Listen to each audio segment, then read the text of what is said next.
America is a land of great museums, and every museum has spellbinding stories to tell.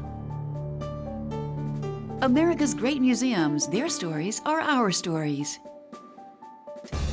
Join great museums and host Susan Stamberg for Riches, Rivals, and Radicals, 100 Years of Museums in America.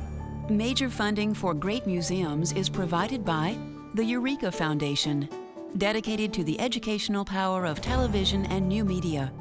Exercise your curiosity. Explore America's great museums. There may be more museums per square inch right here than anywhere else on Earth. Here on our National Mall in Washington, D.C. is the heart of the Smithsonian Institution, the world's biggest museum complex. In fact, America is a land of museums, coast to coast, right in the middle of the mad dash of life. America's museums are places of solitude, sanctuary, and discovery. Our museums reflect who we were, who we are, and who we hope to be. I'm Susan Stamberg. Welcome to the world of America's museums.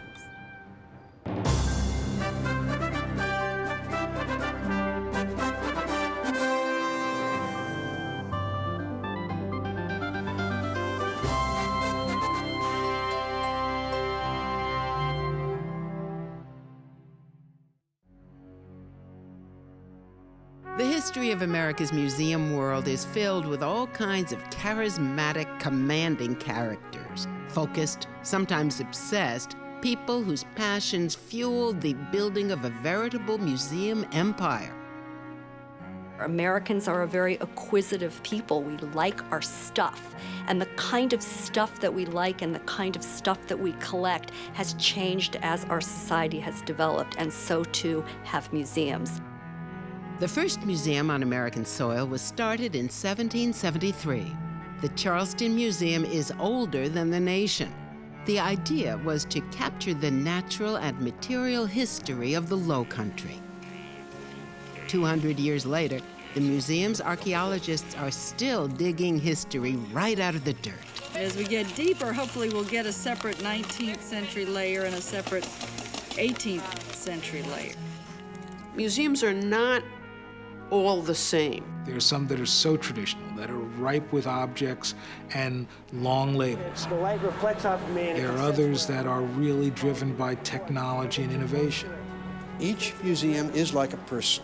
How the collections came to be, who the trustees were. There are museums on buses. There are museums on trains. There are museums on boats.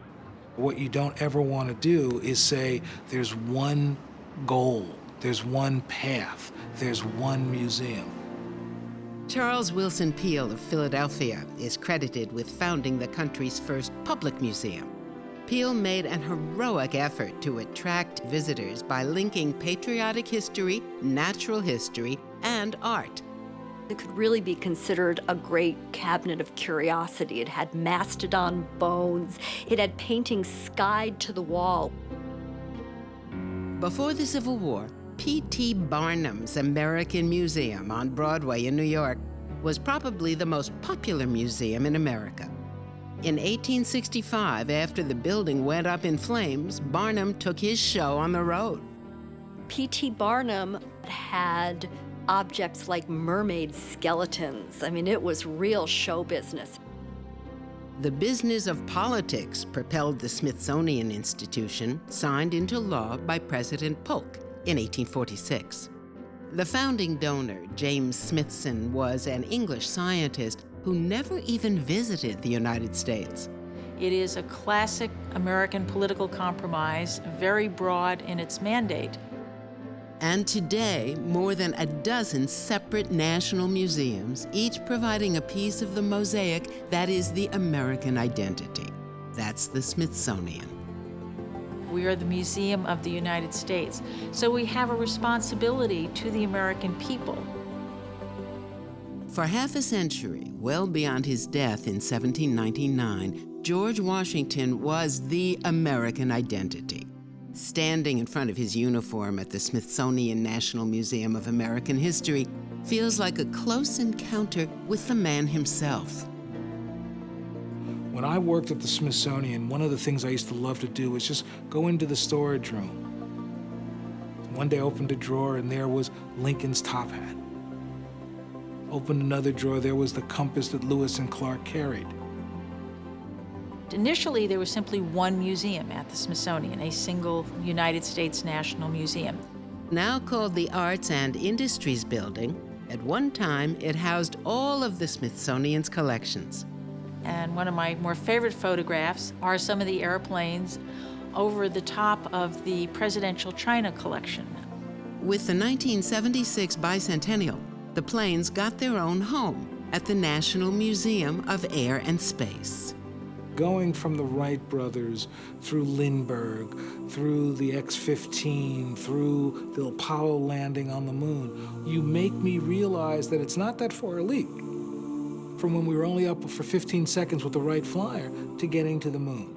That this is not about great forces. It's about individuals bringing creativity, science, hard work, and a bit of luck to the table.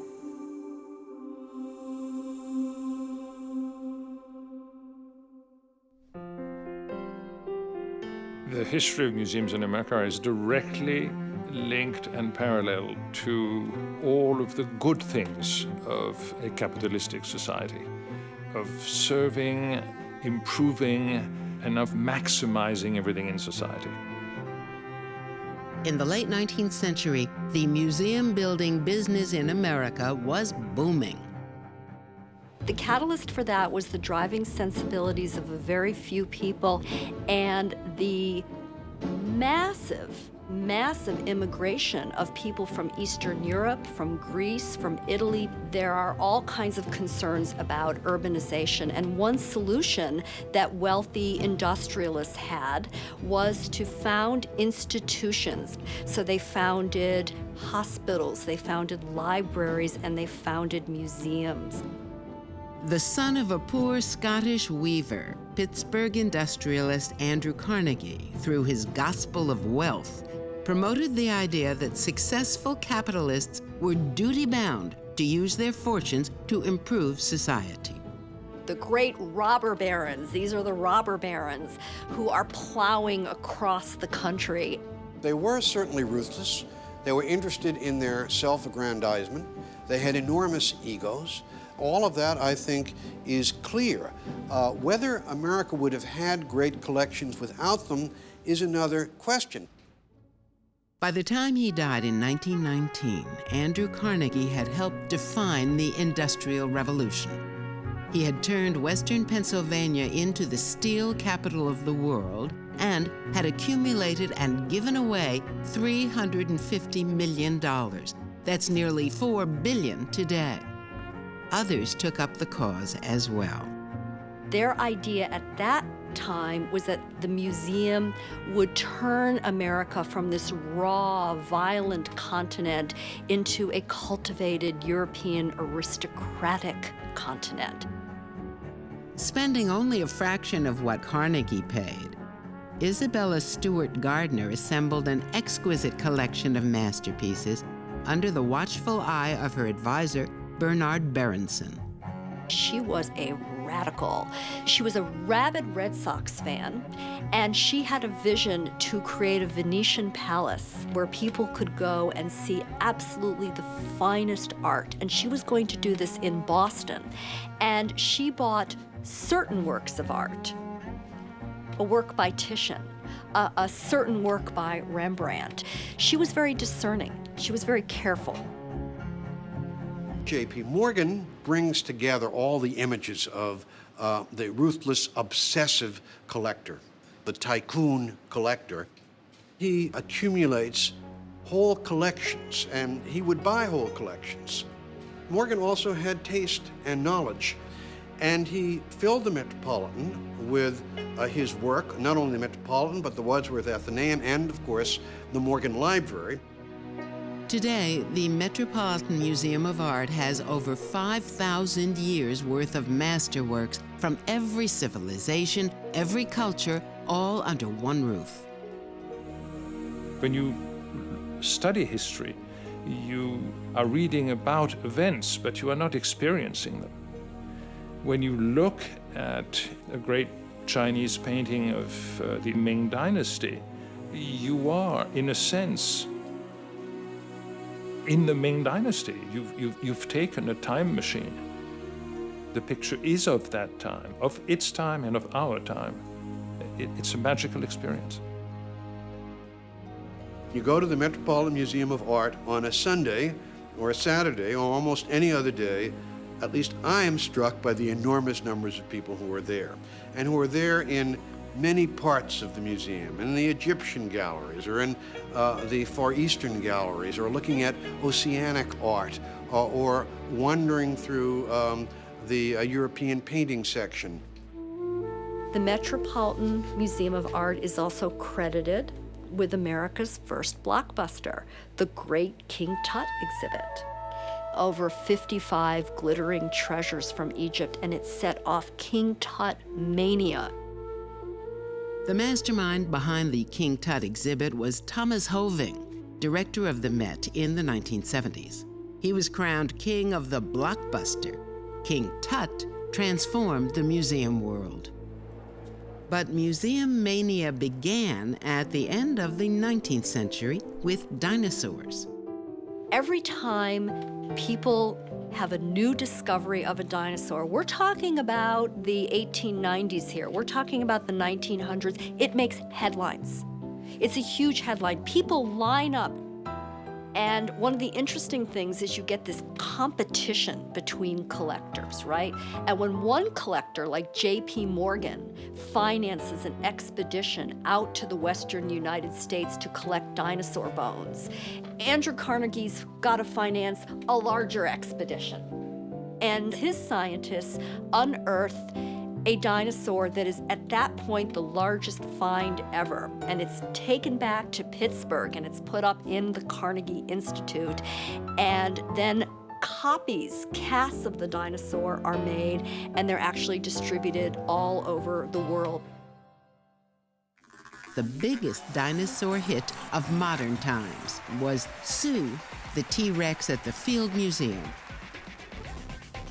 Found by Sue Hendrickson on disputed land in South Dakota, Dinosaur Sue was auctioned to the highest bidder. $7,600,000. Who's going to get to actually exhibit this dinosaur? Who's going to own this dinosaur? And the Field Museum of Natural History teams up with corporations and actually buys this dinosaur and puts it on display. Thank goodness it ended up in a museum and in the public sphere.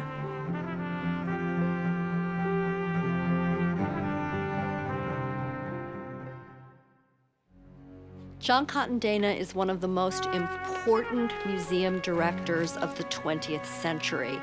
He is an unabashed populist. He wrote a lot, he talked a lot, and he put his words into action in the Newark Museum. The Newark Museum, founded in 1909, set the stage for what would become the quintessential American museum. How American museums would differ from their antecedents in Europe, how they would relate to their communities, how they would contextualize art, how they would market themselves, how they would become educational forces for change. What was new about it? He creates integrated art classes. He creates apprenticeship programs for young women who want to go into museum careers. When we had our first exhibition in 1911 of Tibetan work, like the other collections that Dana was responsible for, it not only includes the great thangkas and sculpture, but also objects of daily life, so that comparisons could be made between cultures. He shows American art. He thought buying European art was a waste of money. When he acquired a work by the artist Max Weber, he wrote to Max Weber, "I don't know what you're trying to accomplish, but that you should be doing it, I have no doubt. That I should be collecting it, I have no doubt. Only if we support the art of American artists will it flourish."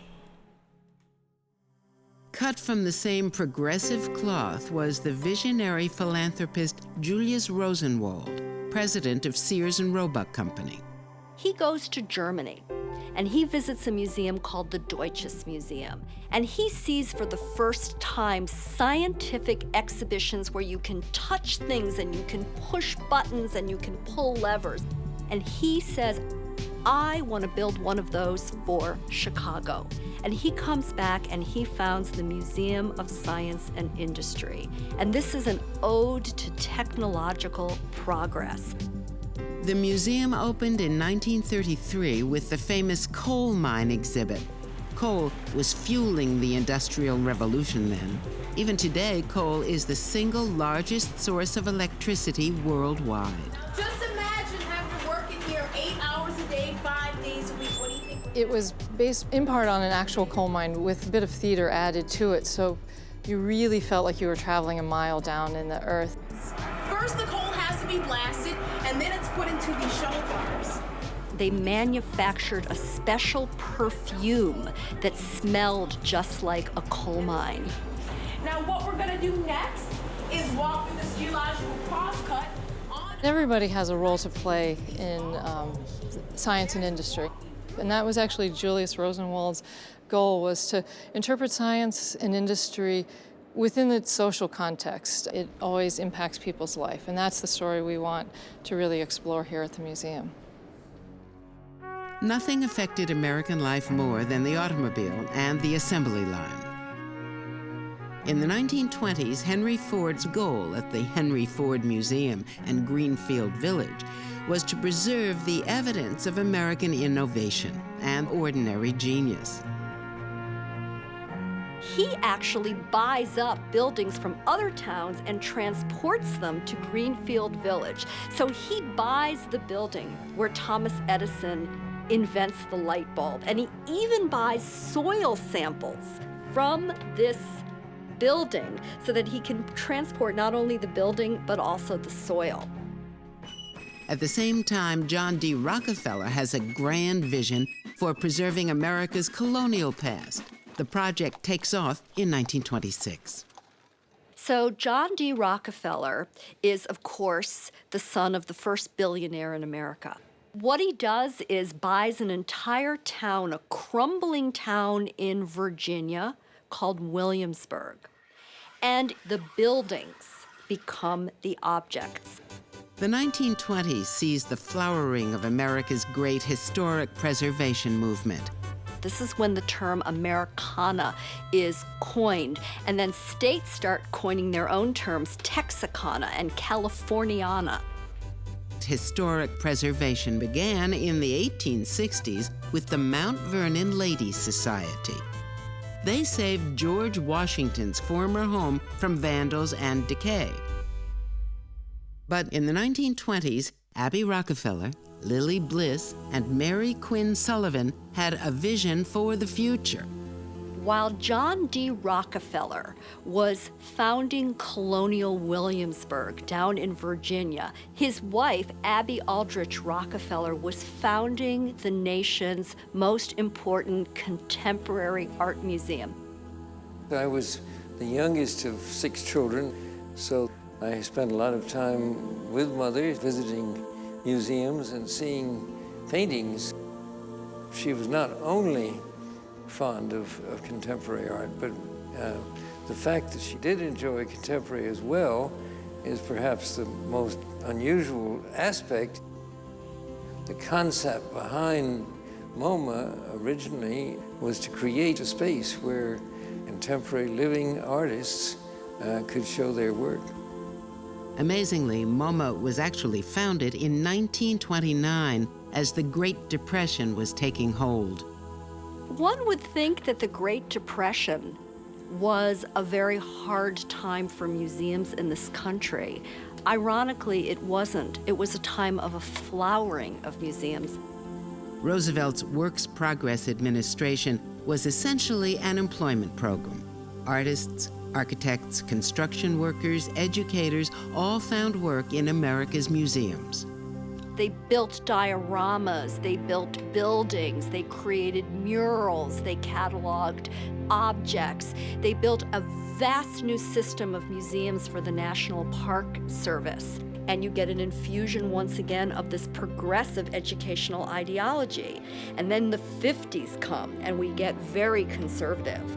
And then the 60s come and we swing back here. And we're constantly walking this tightrope. Are we about elitist, high cultural values, or are we about appealing to everybody? And I don't think there's an answer to that question, and that's why museums embody what it means to be a democracy.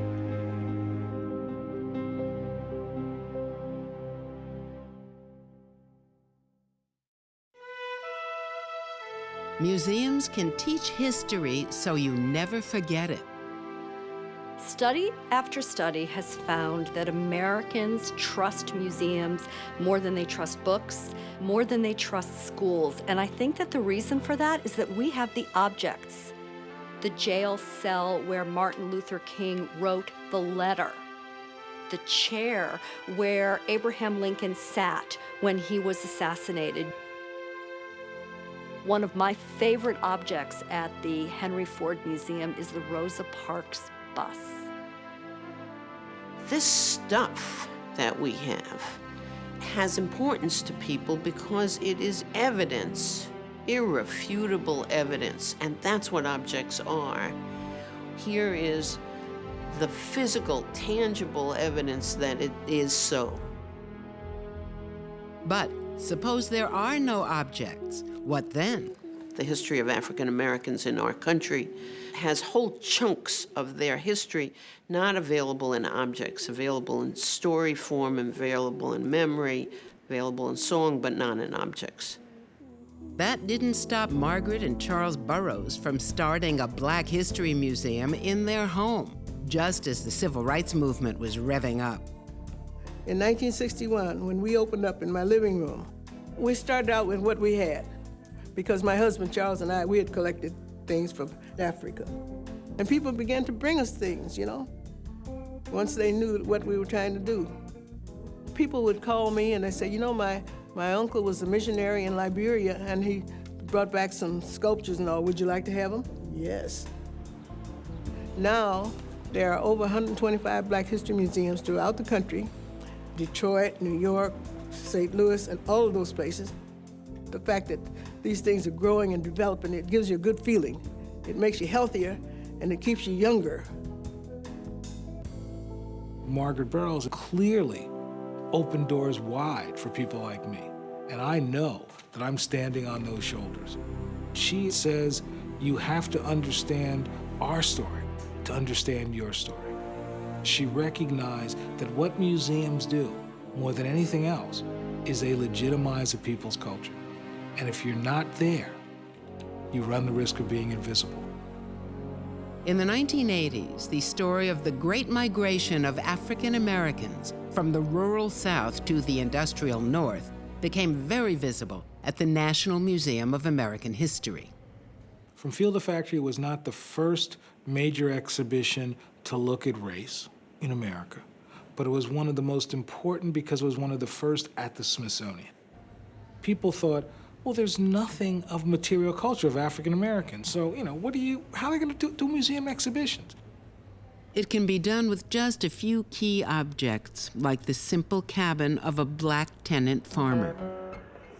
There is a part in the exhibition as you walk from the South to the North that you're going into a train station. You have to choose which door, whether it's the colored or white door. At a time in America, something as simple as skin color really determined what door you can go. That I just love thinking about people who struggled and persevered. And that's what I'm really interested in as a historian. I'm not interested in the victories or even the defeats. I'm interested in the resiliency.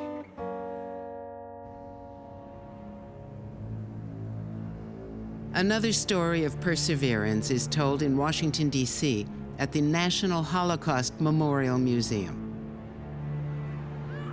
On the outside, it appears to be a part of official Washington, yet when you enter in through our doors, you're transported into another universe, into another time. You're confronted with the imagery, the symbolism, the architecture of the Holocaust. There are shapes that come from the crematorium, twisted metal in the ceiling. One of the really psychologically upsetting things is that you never get to see the outside. You get to see up, you get to see fragments, but you never get to see the outside. In a tall, narrow space designed to feel like a guard tower, you're confronted with hundreds of pictures of Jewish life before World War II. The Jewish inhabitants of this village were destroyed in 2 days in September 1941, bringing an end to about 900 years of Jewish history in that particular town. This museum is created to be a story. It was designed by theater producers. It is a linear experience. You cannot, for example, wander about as you can in the gallery of most museums. And when you think about it, wandering about is really a democratic decision. That is, you pick what you're going to see and in what order.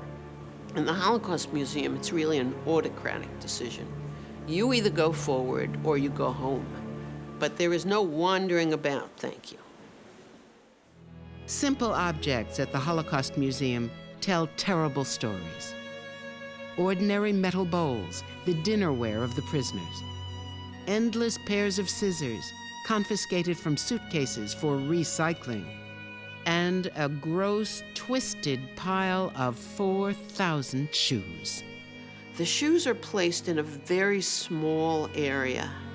They are just leather and it's decaying. But it means that when you enter this small place, you smell them.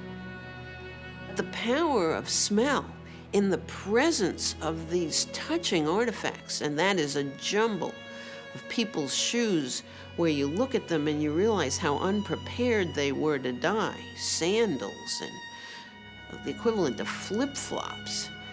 It is so touching, but it is so touching because you're also smelling it. Sadly, the horrors of history never end. The history of 9/11 is still raw at the New York City Fire Museum. September 11th, 2001 was a shattering day for the nation. As the smoke is billowing up from the World Trade Center, museum workers, instead of going home, are staying in their museums, opening their doors, offering food to people, offering water to people, telling people they can come in and that they will be safe here. People are going to the Metropolitan Museum of Art.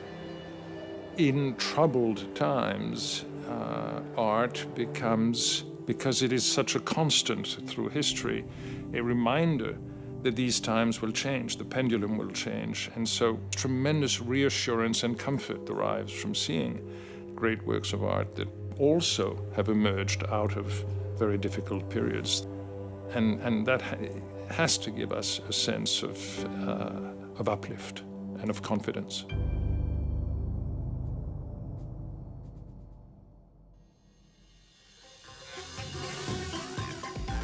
A visit to a science museum can really rock your world.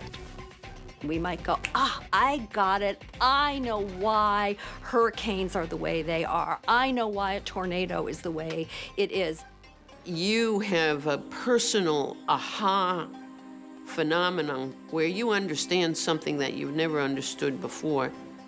This is the critical angle exhibit.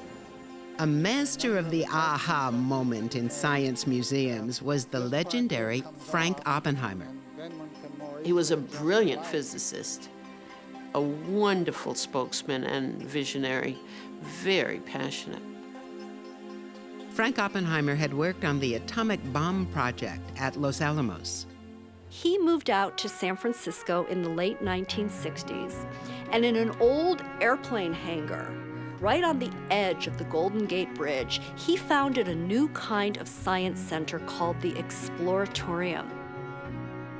And the story goes that he was putting a few exhibits on this floor of this vast airplane hangar-like building, and someone knocked on the door and it said, "Are you open?" And he said, "Well, I guess so," and opened the doors, and that was the beginning.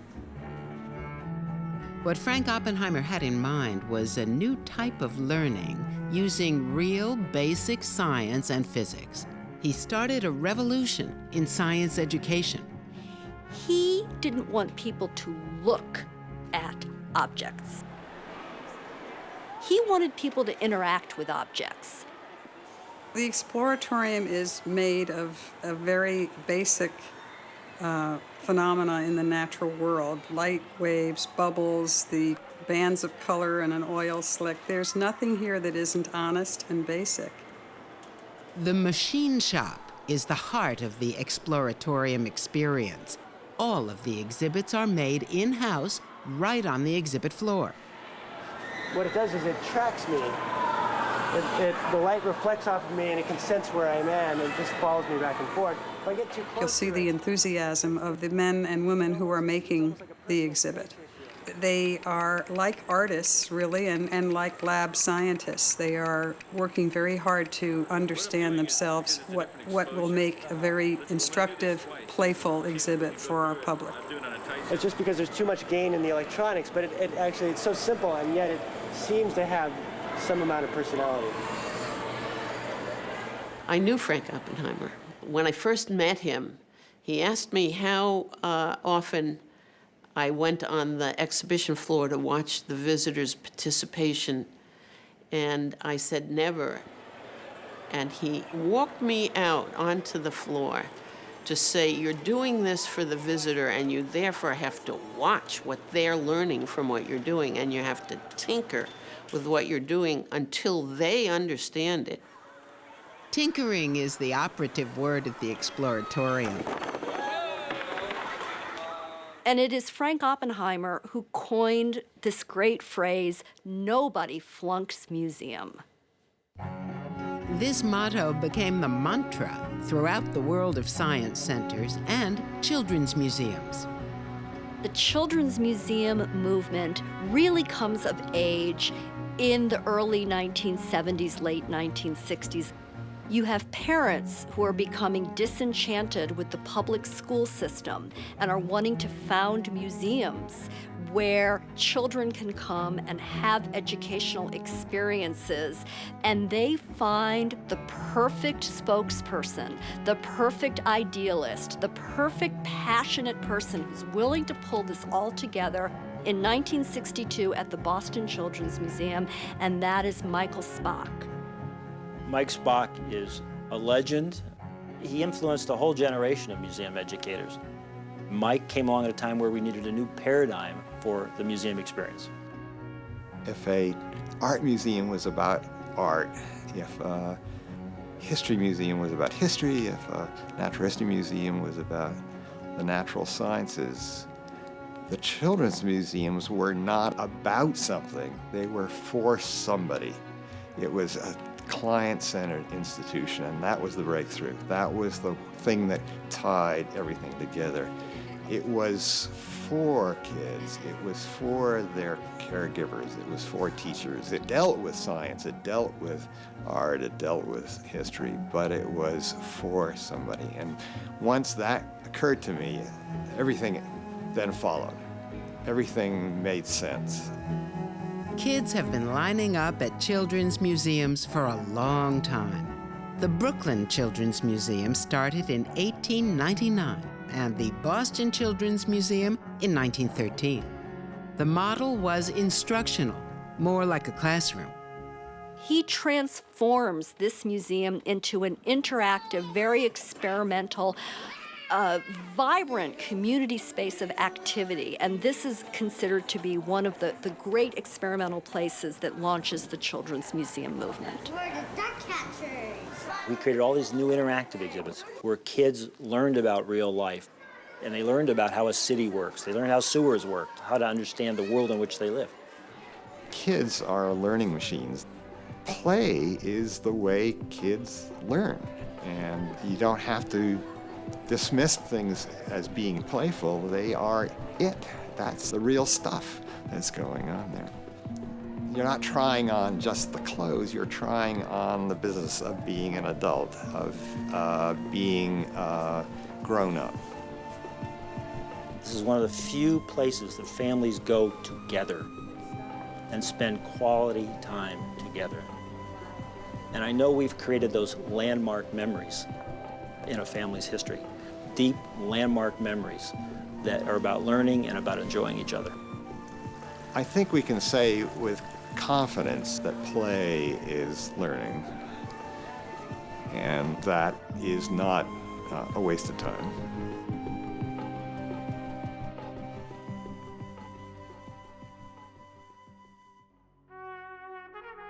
In some ways, the Standard Museum forgot that there were significant portions of its audience who didn't see themselves, who didn't hear their stories, didn't see their creativity sort of echoing on those walls.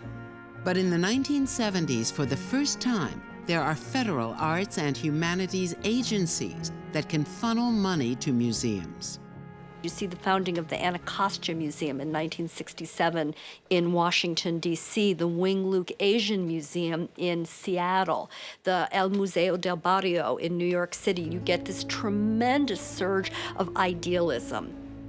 In 1982, a high school teacher in Southside Chicago had a vision. 5 years later, Carlos Tortolero was living his dream. We don't want to rewrite history in this museum. We're trying to tell history correctly for the first time. So we're not changing anything. For a lot of Mexicans, we didn't cross the border crossed us. So we're already here, for God's sake, and we influenced this country already in so many ways. Mexican Fine Arts Center in Chicago is a museum founded by a man with a singular, passionate vision. It sits in the middle of the community that it represents. It is free. And they do more than museum-y things. They have a radio center, they have performances, kids come. We've always felt that it's important to be a part of the community. Most museums are a part from the community. They're away from the community. We want to be a part of the community. The site of centuries of Mexican art from both sides of the border is an eye-popping adventure. The roots of our culture come from the ancient past. So to understand Mexican culture, you have to start at the roots, and that's what indigenous culture is. This fantastic mosaic has more than 1 million beads set in beeswax. The museum commissioned it in 2003 from the Huicho people, mountain villagers who are descendants of the Aztecs. Huicholas are one of the 57 indigenous groups in Mexico that speak their own language. So Mexico is a multicultural country itself. People forget about that. The mosaic became a Huicho community project. The whole village worked together for a year to complete it. We would pay them every month or so, and they would use that money to buy beans, rice, corn for the community. Not only were we buying art, we're helping to feed the town. I think it's a magnificent idea. But the magic of that piece is it was done by the whole town. In the Colonial Gallery, the story of Mexico when it was a Spanish colony plays out on a giant gold altar. It's a piece that shows the history of Mexico, and it starts with the ancient times, indigenous people going this way, the Spanish coming this way. The piece is made of a paper mache. It's all shopping bag and newspaper. This ratty old farmer's truck is a different symbol of devotion, a moving tribute to the modern Mexican-American hero, activist Cesar Chavez. Cesar Chavez appeared in the museum a week before he passed away. This is the last place he spoke in the Mexican community before he passed away. The tape of Chavez's final speech captures his undying passion.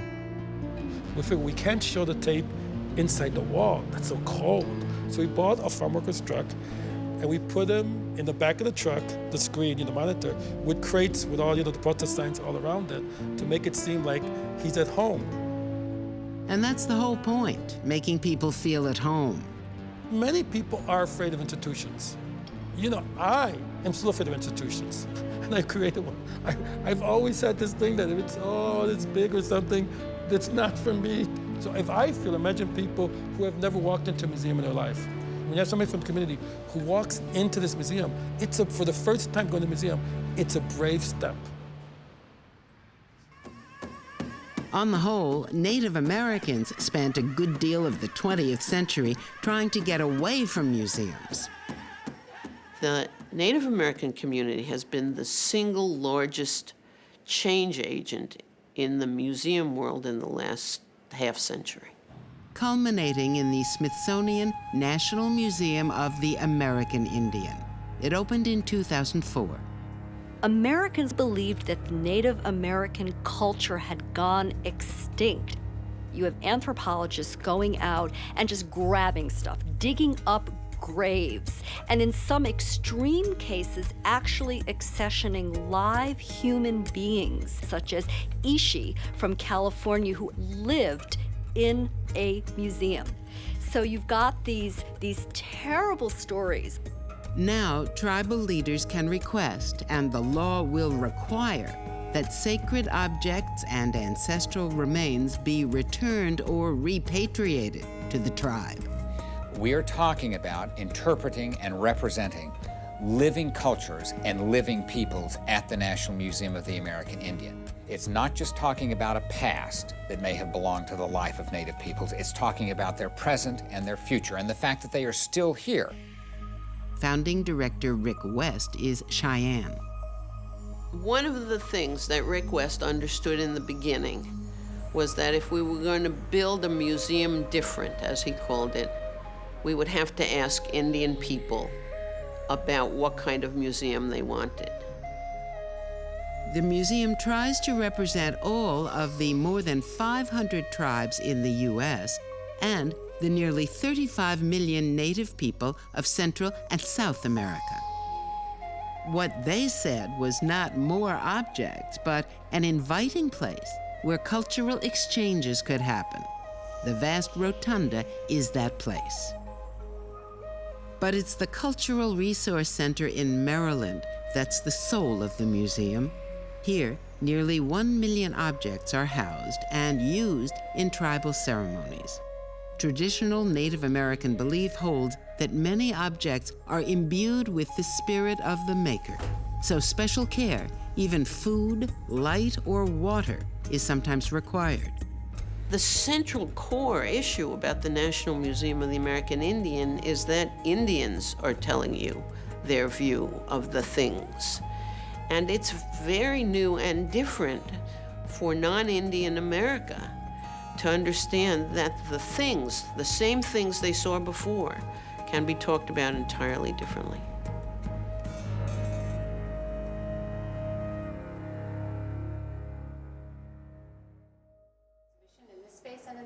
At the Museum of Modern Art in New York City, 16 high school students are enrolled in an after-school program called Museum Studies. And we invite them to take on the task of curating an exhibition. So how do you pick works of art? How do you decide which ones are the best works? What are the criteria for that? What will make a cohesive group of artworks to hang on the walls? How will we show them to people? How will we mat them and frame them? How do we think about writing labels for them? These are all processes, of course, that go on in the museum. Make sure the glare, how's the glare? More than 100 years ago, at the first meeting of the American Association of Museums, museum leaders asked the same questions they ask today. How are we going to mount exhibits so that people will understand them? How can museums be more educational? How can museums serve children better? Museums have become public spaces where everyone's role is education. And that mission is front and center at living museums, where conservation is the name of the game. In the 20th century, the National Zoo's mission expanded to include the conservation of endangered species on a global basis. Even though you see the animal at the National Zoo on exhibit, it's really part of a bigger picture. The National Zoo works with other zoos and conservation organizations in a captive breeding program that's really an insurance policy against extinction. Among the most beloved of endangered species is the giant panda. One of the biggest challenges we have in Indian endangered species is just getting the particular animals we want to breed, breeding. Right now we have about 15 giant panda males that breed naturally in the world. So giant panda semen is frozen and kept on reserve. When breeding doesn't happen the old-fashioned way, the scientists are ready to step in with artificial insemination. Here's the sign of success. When you study a species for so many years, when you finally have the first baby, that is your baby. And to know that you really made a difference is what makes it important to me. The New York Botanical Garden is a stunning oasis of natural beauty, a grand museum of plants. The Enid A. Haupt Conservatory, one of the last grand Victorian glass houses left in the world, opened in 1902. In everything it does, the garden is an advocate for the plant kingdom. This garden has really stuck to its guns, to its very important museum mission for its entire life of working very diligently on the science of the plants of the world, the horticulture, the growing, the living collections, and the education, bringing the knowledge and the experience of all these plants to the public. And what better sort of thing can you go home at the end of the day knowing that you've contributed to than that?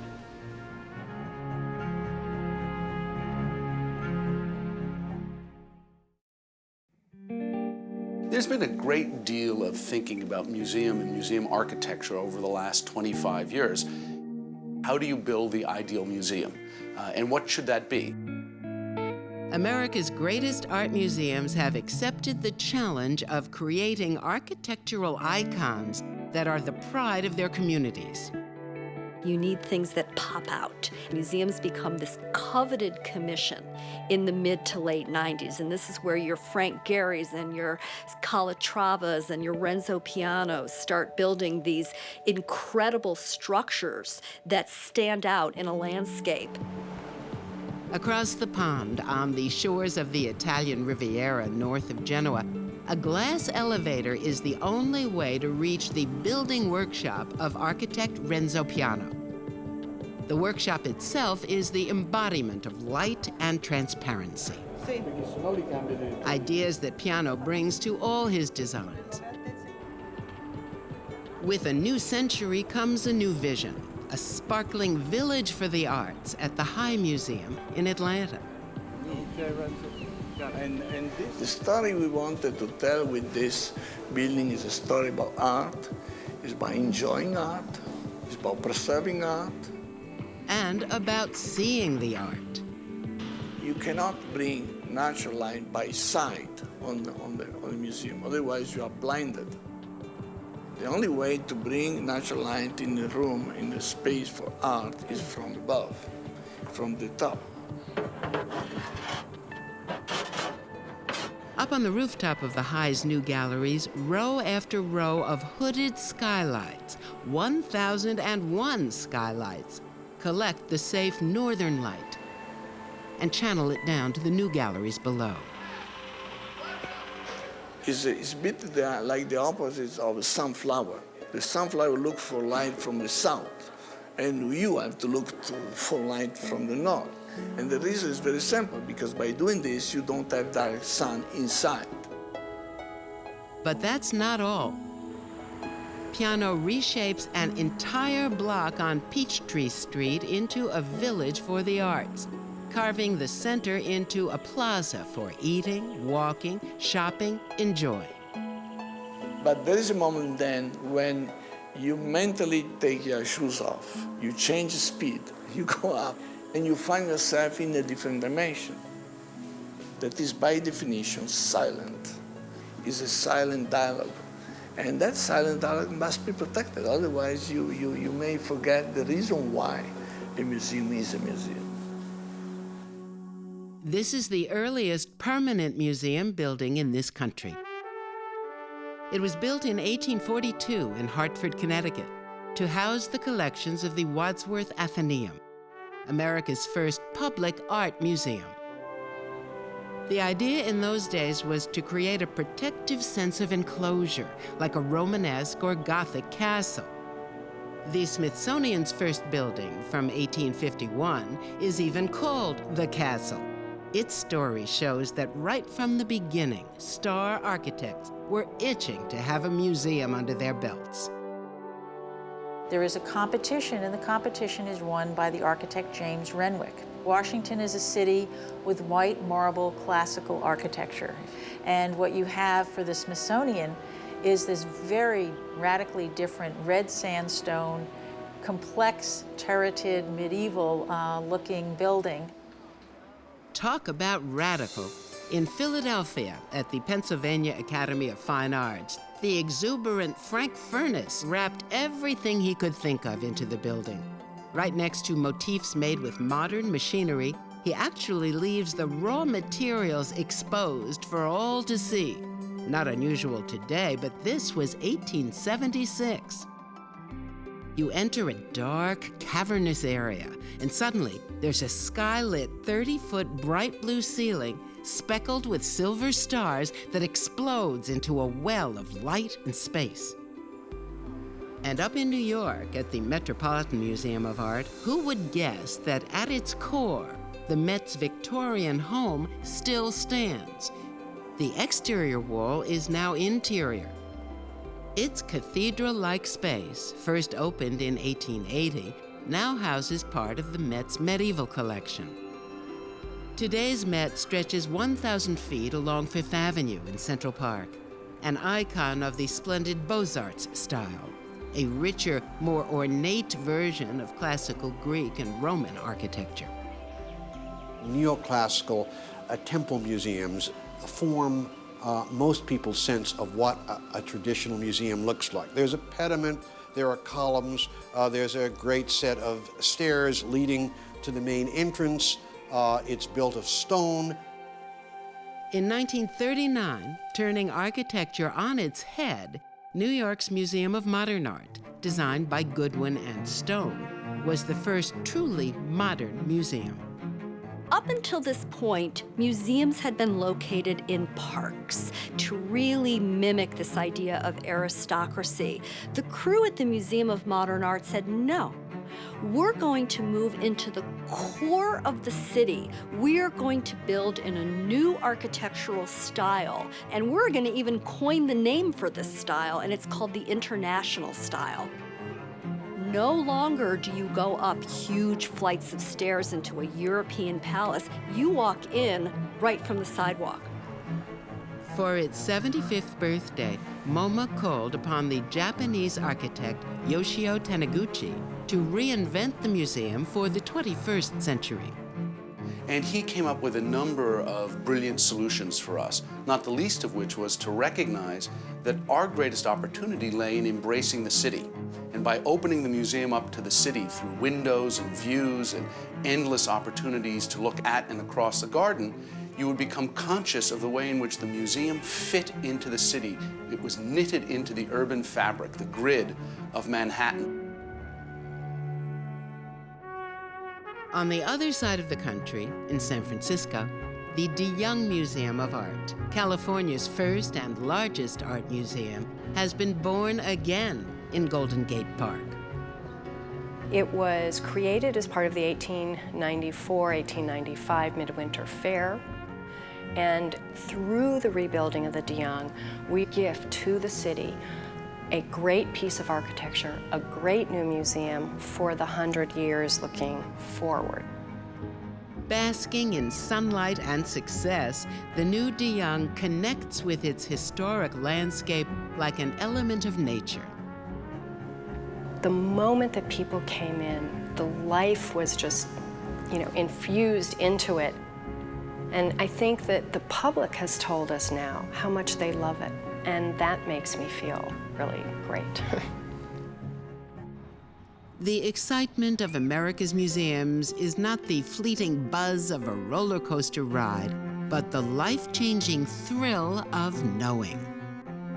You crave them. You're going there because they're important at a very deep and primitive level. Having the real stuff, the real things in their collections, real experiences with those real things, there's no substitute for them. And so I think museums have got it made.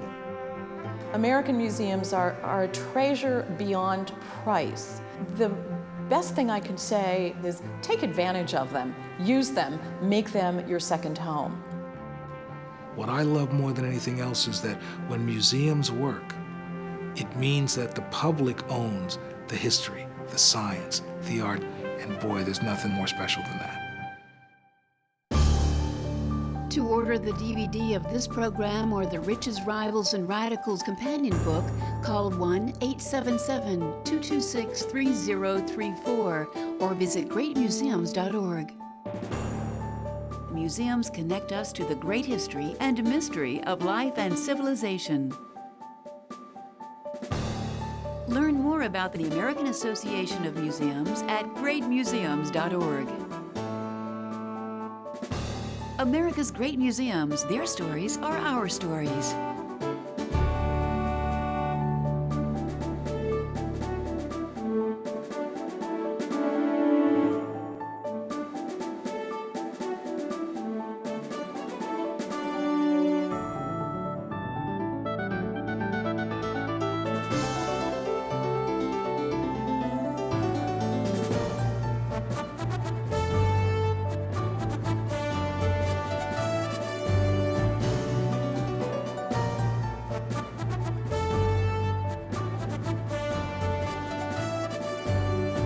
Major funding for great museums is provided by the Eureka Foundation, dedicated to the educational power of television and new media. Exercise your curiosity. Explore America's great museums.